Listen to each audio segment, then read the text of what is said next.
Oh my God, you fucking stink. Oh, give me your shirt. It fucking smells like shit. Let me throw it out. Oh my God, you smell so fucking bad. I can't believe it. Fuck. You can't understand someone until you put the shoe on the other foot, or however the fuck that quote goes. You see, when I was growing up, I used to watch a lot of harems, like High School DxD, which was cringe and always cringe. I can't believe that calling the main character like titty dragon, or was it? Yeah, it was the boob dragon. Calling the main character the boob dragon has to be one of the cringiest fucking things I've ever heard. And people thought that shit was funny. Unbelievable. And you know, other shit like High School of the Dead, which is peak cinema. Everyone should watch High School of the Dead, unless you're an adult. Don't watch High School of the Dead if you're an adult. That's a bit weird. No, I take that back. If you're an adult, watch the first 10 minutes of High School of the Dead, because that is peak storytelling. It gets no better than that. But yeah, you know, like I watched it growing up, and then I stopped watching it. I went to college, and I never really looked back. So I didn't know how cringe it was until I started reading this Yuri Harem manga called. We all know that it's anime and it's not real life, but when you put it into perspective and you like try to think about like, oh, how would this like play out in real life, or how would you react reactions in real life, you don't realize until that moment just how fucking creepy it all is. You see, I've talked to one woman in my life, in the entirety of my life, and after talking to that one singular femoid, I came to the conclusion that it was a world that opened up to me, and I realized like, holy shit, these niggas are weird. So I want to kind of break this down to you, because this manga is like incredibly fucking bizarre. So we'll start with the main character, May. This is her story. So she is a college student, and she got rejected in high school, and she goes to college, and she's like, I've resolved myself. I'm not making friends. I'm making lovers. I'm fucking. But like, you got rejected once, so I don't know why the fuck she's all like turned up like this. She needs to reel in her expectations, but we're gonna find out that she doesn't need to reel in her expectations. She doesn't need risk. She doesn't need game. She doesn't even have to fucking speak. That's a lie. She does have to speak, because there's one girl that really gets off to that shit. We'll get there. But she goes there and she's like, oh, you know, I'm gonna have my fucking turn the corner with a piece of bread in my mouth, and I'm gonna get knocked over by a handsome young woman moment. Except that never fucking happens, because this is a college. This isn't high school, right? And she ends up sitting alone, and she meets this girl named Yuri. Now, we're not going to talk about Yuri right now. We'll talk about her in a minute, because she's also fucking nuts. But the teacher's like the first sign. They're like, oh, it's going to be one of those fucking manga, isn't it?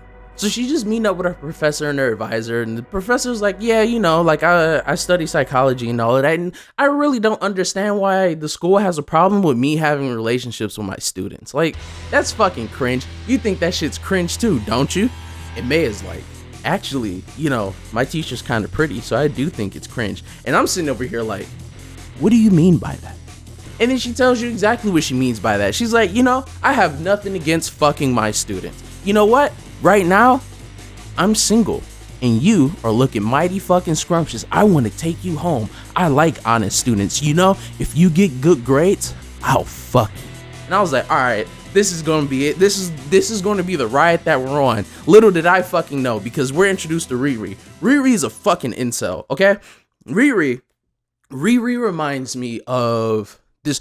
Back when I was a kid, I remember going to this church with my friends, and the pastor was this dude. Mind you, I'm like 16, like 15, 16. The pastor's like in their 20s, right? They're still...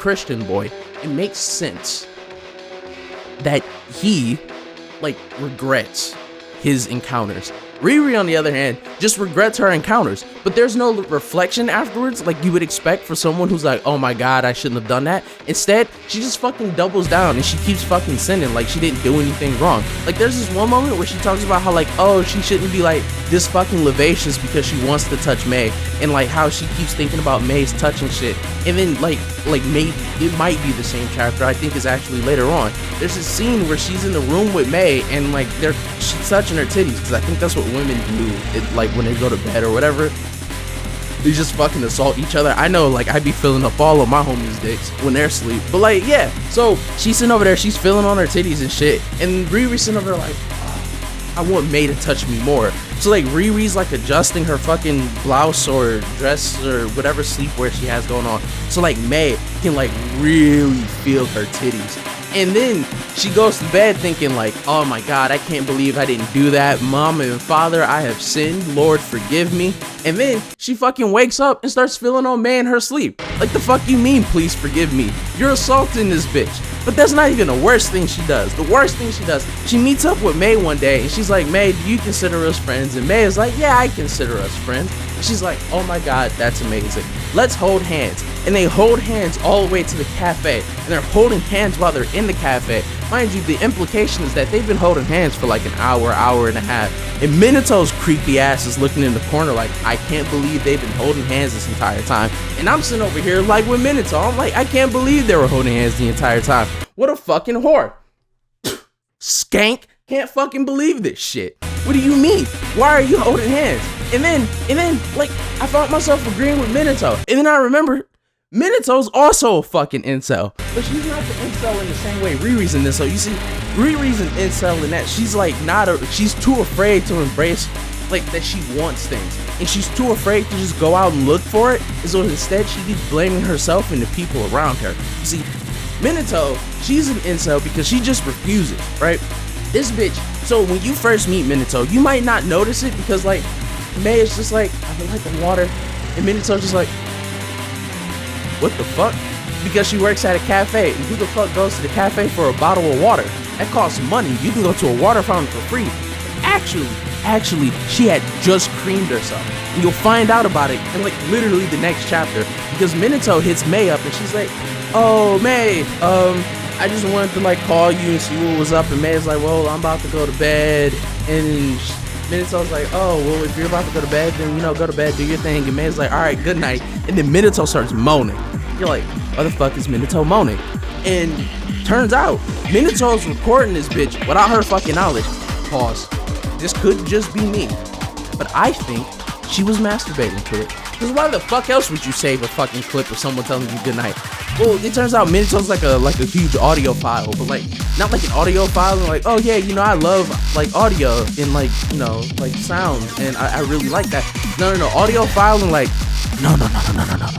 I love the sounds of people's voices. Like that's the type of audio file we're talking about, right? She does a whole bunch of crazy shit. So there's this one moment where May is like at the theater club and Minato's like wants her to get her to join the theater club, and Minato's like, here's what I do at the theater club, and she's showing her like this audio shit. She's like, oh yeah, you know, like the voices, trying to get the voices and the music right, you know, it's like really important, like on some like real shit, right? And I'm starting to relate, but like May is like blushing, and I'm like, why the fuck is May blushing? And then she puts the fucking audio on speaker, and this bitch is listening to brother sister ASMR. Like, what the fuck? Who does that? Not only who does that, who saves it on their phone, and not only who saves it on their phone, how are you so fucking reckless that you played that shit on the fucking loudspeaker? And then May is trying to make excuses, talking about like, oh, well, you know, like there's nothing weird about brother sister ASMR.